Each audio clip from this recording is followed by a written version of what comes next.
Hello, എല്ലാവർക്കും നമസ്കാരം. നമ്മളിന്ന് എത്തിയിരിക്കുന്നത് പാരീസിലെ കുറച്ച് ക്രിസ്മസ് വിശേഷങ്ങൾ നിങ്ങളുമായിട്ട് പങ്കുവയ്ക്കാനാണ്. ക്രിസ്മസ് എന്ന് പറയുമ്പോൾ നമ്മുടെ മനസ്സിലേക്ക് എപ്പോഴും ഓടി വരിക നമ്മുടെ നാട്ടിലെ ക്രിസ്മസാണ്. അവിടെ നക്ഷത്രമിടുന്നതും പുൽക്കൂട് പണിയുന്നതും പാതിരാ കുർബാനയ്ക്ക് പോകുന്നതും കരോളിന് പോകുന്നതൊക്കെ.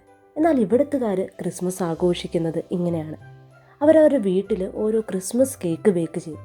അതിൻ്റെ ഉള്ളിൽ ഒരു ചെറിയ കിരീടത്തിൻ്റെ ക്രൗൺ വെച്ചിട്ടുണ്ടാവും. വീട്ടിലെ ഏറ്റവും ചെറിയ കുട്ടി അതെല്ലാവർക്കും പങ്കിട്ട് കൊടുക്കും.